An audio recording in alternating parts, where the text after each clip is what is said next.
Good evening, everybody. I'm Kath Lloyd from Make the Change, and it's Let's Talk.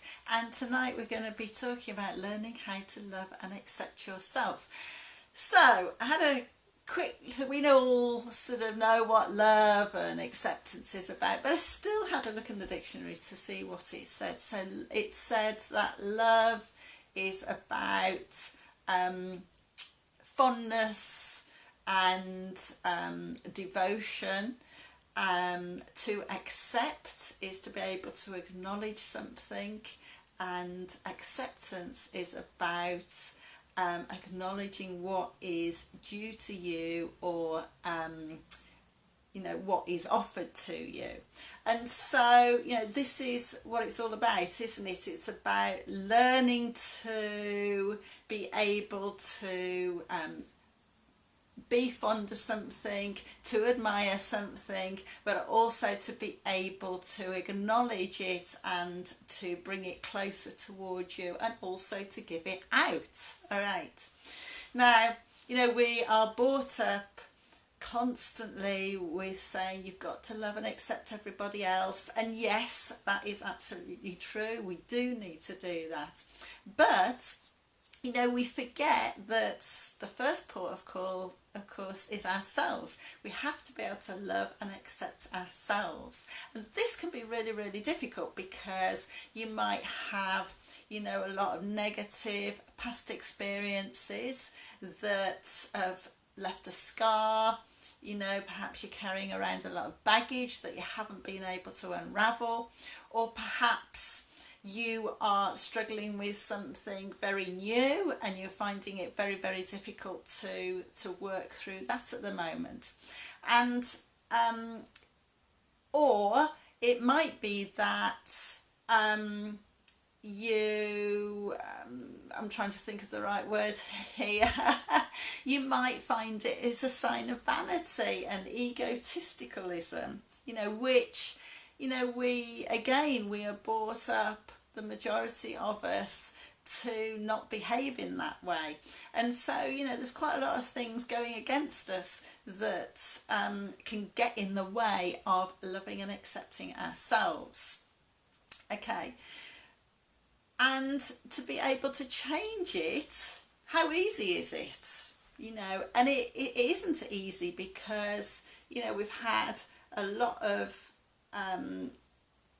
information given to us. We have reacted to that information. We have processed how we should or shouldn't be thinking and feeling. And so this is quite a difficult thing for us to change, but it's also an important thing to change, because when we can love and accept ourselves, we can start to unravel a lot of the uncomfortable feelings and thoughts that we don't like.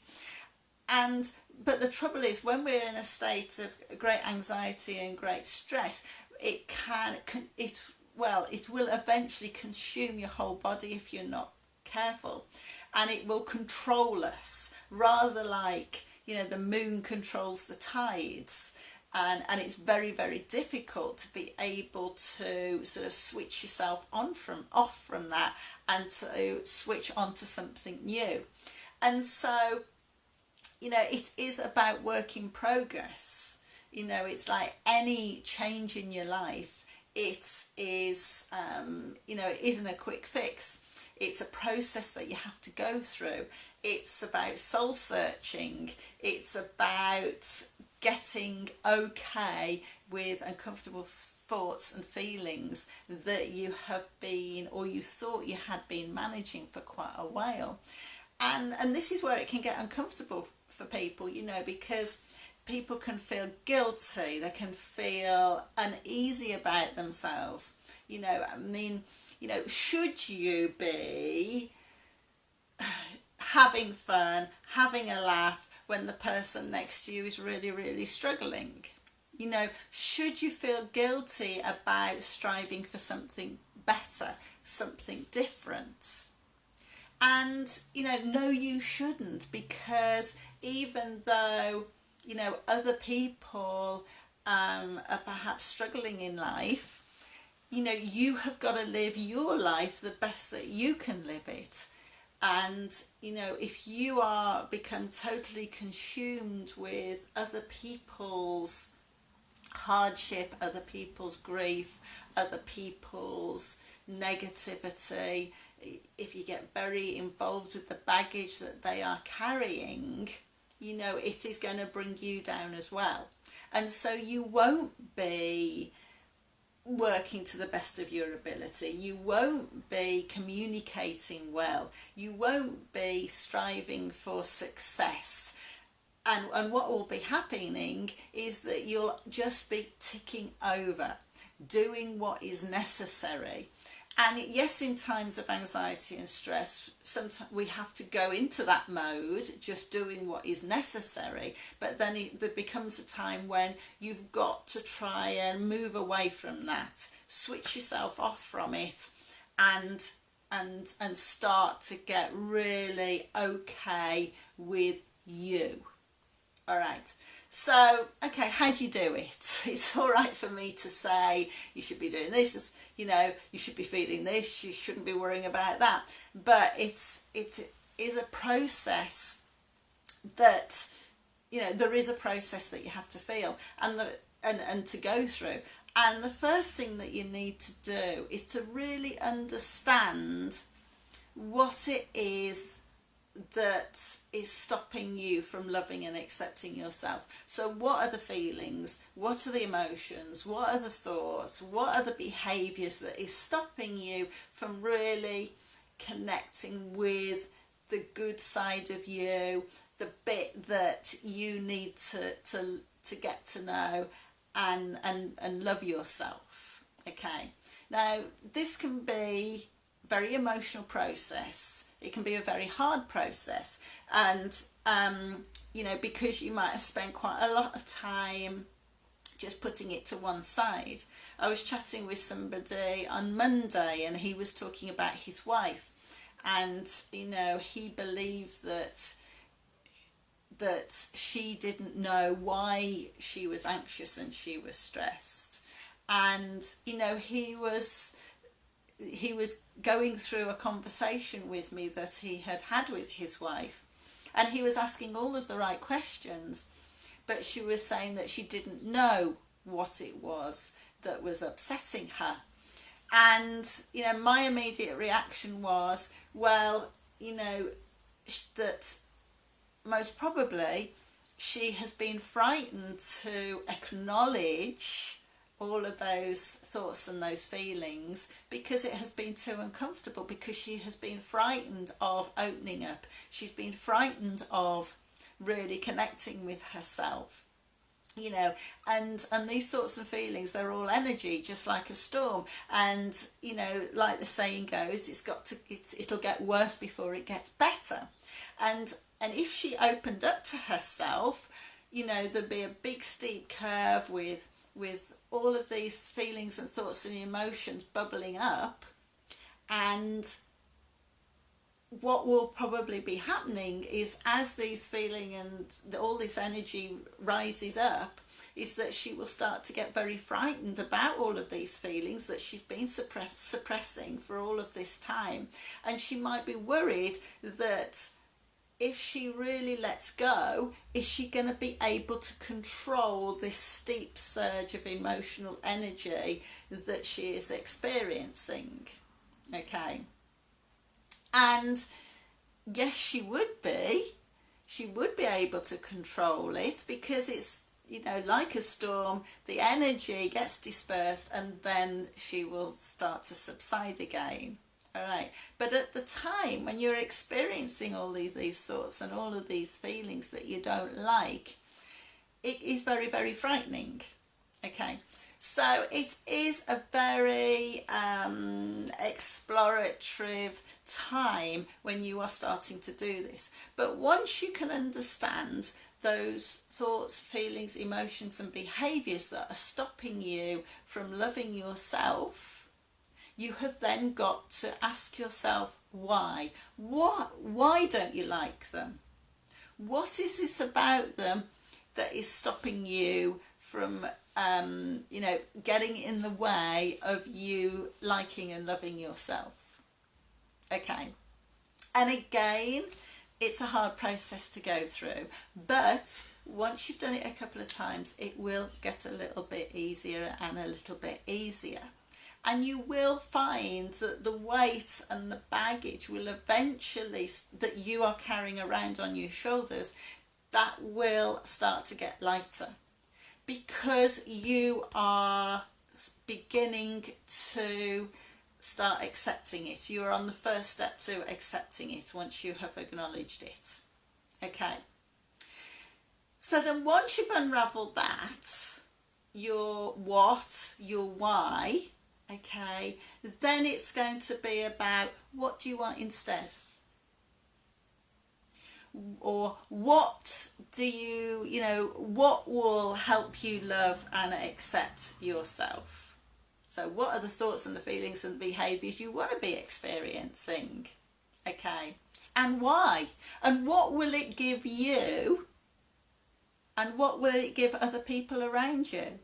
Because, you know, whether we've got great emotions or horrible emotions, and that's the same for behaviours, thoughts, feelings, it oozes out of us, okay? And we infect other people. And so this is why it's really, really important to, you know, if you want better relationships with people, if you want better communication, then it's about unravelling all of this stuff that's going on in your head and in your body, so that you can understand it and so you can take control of it again, okay, and be the real you. All right. So once you have started to work out what it is that you don't want, why you don't want it, what it is that you do want instead, okay, then it's important to start thinking about how you can change it. Okay, now there might be stuff in the past that you are struggling to manage, that, you know, that you still want to do something about, or you're still clinging on to. Okay, so that stuff in the past that is stopping you from moving forwards, can you change it or not? Just to start with, a very simple yes or no answer. Okay. If you can't change it, then if you want to manage it, there's only one thing that you can do about it, and it's accept it. Okay. Because once you've accepted it, you can baggage it up and you can put it to one side. All right. If you can change it, all right, that's brilliant. You've still got to accept it, but then you've got to start changing, taking action to make it different. So whether that is a conversation with somebody, or taking action about something that you've got to do about yourself, all right, only you will know. Okay, but it is about, either way, it's about accepting it and purposefully putting it to one side so that you can get on with life, or accept it and do something about it, because then once you've done something about it, you're in a better position to be able to put that to one side and then move on.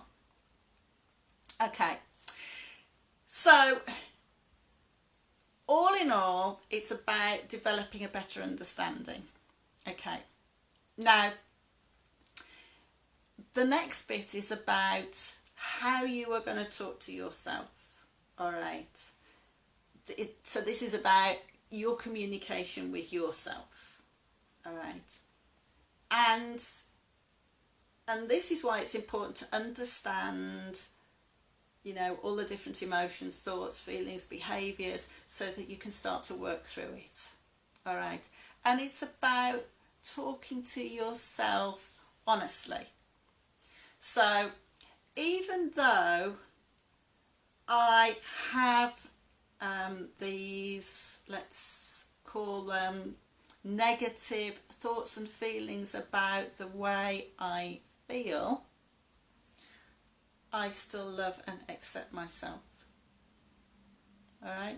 So it's saying to yourself, yes, I acknowledge that I've got these thoughts, feelings and behaviours, and this is the way they make me behave, and I don't like it, but I love and accept myself. All right. It's very, very important to always end with that little phrase, love and accept myself. All right. Now, it's like any change, it's not a quick fix. All right, you need to work at it. It takes time and it takes energy and it takes commitment. But very, very quickly, once you start working on it and working in this way, you will start to notice differences. And it's about saying this to yourself regularly. And, you know, try using different phrases. And as you go through, you might start to be, well, you should be able to get very, very specific about those thoughts and feelings that you don't like about yourself. And then check in each day. Is that still the same feeling, or is that feeling improved? Perhaps it's this feeling that I need to work on, or this behaviour that I need to work on, or this emotion. Okay, so it's a very fluid process, and you need to use it to your advantage. All right. And so say these phrases regularly. Do it as much as you can in the day, and even better if you can do it while you're looking in the mirror. Okay. Now, I know I've talked about this in the past, but you know, the more confidence or the more practice you get at talking to yourself in the mirror and looking yourself in the eye, all right, it is really going to reinforce what you're saying to yourself, and also reinforce your self-esteem, self-worth, self-respect and confidence levels. All right, because this is also connected with love and acceptance. Okay, now we've all done stuff in the past, said stuff, thought stuff, had feelings that we haven't liked. You know, if somebody puts their hand up and go, no, I haven't, well, I'm sorry, but I don't think they're being totally honest with you or themselves. Okay, and it's nothing to be ashamed about. The point is that you are changing it. That is the main point about it. Okay, so it's about saying this phrase regularly, as much as you can to yourself, so that you can start to change. You can start to work towards being a better you, striving for something better. And there's nothing wrong with that. It's not... This isn't about, you know, you trying to be better than somebody else. This is about you trying to be better for you, to become an even better you, the perfect you. All right? But, you know, the main thing is you need to be kind to yourself. Okay, because if you're still not being kind to yourself, you're still not really connecting with the love and acceptance that you deserve, that you should welcome into your heart and soul, so that you can improve yourself every day. Now, coming up shortly, you know, in a few weeks, I've got a brand new website, the Sunshine Hub, that is coming online, which is going to have online courses, and, you know, I've just literally this weekend recorded a brand new relaxation audio, which is love and acceptance. Okay, and I hope I'll keep you informed about the Sunshine Hub.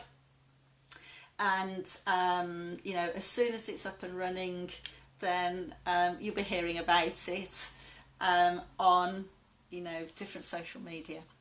So, please practice the love and acceptance, all right, because this is really going to help you learn about you.